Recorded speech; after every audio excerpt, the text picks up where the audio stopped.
नासाग्रे वरमौक्तिकं गणतले हेनोकरे कङ्कणं सर्वाङ्गे हरिचन्दन सुललितं कण्ठे सरदनावली गोपस्त्रे परिवेष्टितो विजयते श्रीगोपालचूडामणि। श्रीगोपीनाथाय नमः, श्रीराधिकाय नमः। आज झुलन यात्रार षष्ठ दिवस। ये पवित्र झुलन यात्रा श्रावण मास शुक्लपक्ष दशमी तिथि आरंभ हो भाद्रव मास कृष्णपक्ष प्रतिपदा पर्यंत होता है। यह गोपीनाथंकर एवं राधा मांकर एक विशेष पर्व। यही पर्व में अनेक भक्तों समागम हुए। यह राधाकृष्ण मंदिर संसार में जिते जो राधाकृष्ण मंदिर अच्छी सबू जगह झुलन यात्रा पालन कराए। यह हूँ गड़रथीपुर साक्षी गोपाल मंदिर पूजक। एठारे भी 4 वर्ष है झुलन यात्रा अनुष्ठित होती गोपीनाथंकर। आज हूँ झुलन यात्रा षष्ठ दिवस। गोपीनाथंकर एवं राधा मांकर झुलन यात्रा अनेक भक्तों समागम होती। नाम संकीर्तन भजन कीर्तन सब होती भी आपण मैंने भी देखिपारे। द्वारदेश ठाकुर मंदिर द्वारदेश भजन कीर्तन होती। ठाकुर नीतिकांति सकाल नीति सरिबा परे ठाकुर झुलन को विजय करती एवं अति आनंद भक्तों सहित झुलन खेलती। झुलन खेली सारा पर मध्याह्न धूप खाई टिके विश्राम नेला पुणी झुलन यात्रा आरंभ करती। संध्या धूप पर रातिर संकुड़ी धूप हुए। संकुड़ी धूप पर झुलन विश्राम ठाकुर विजय करती गर्भ गृह।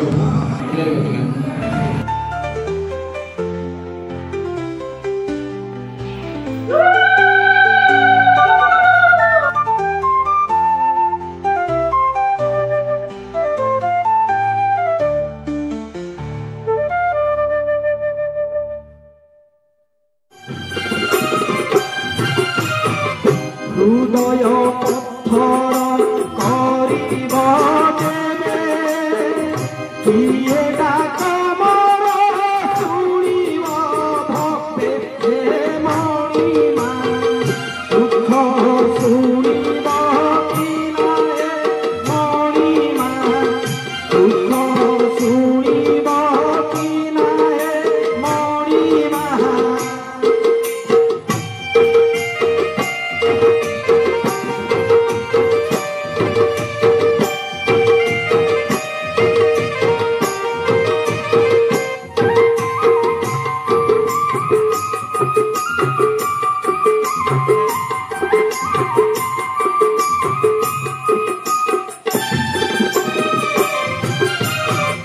तुम्हे जगन्नाथ मुहि अनाथ सिंह द्वारे पड़ी कंचारे मथ हे मणिमा दुख शुणिब कि नाहे मणिमा दुख शुणिब कि नाहे मणिमा।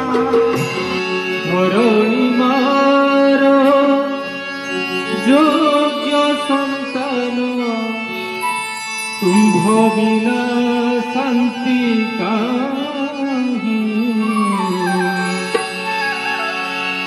हे गुरु तुमे मंगलमय कृपा बिना मुक्ति नाही। हे गुरु तुमे मंगलमय कृपा बिना मुक्ति नाही।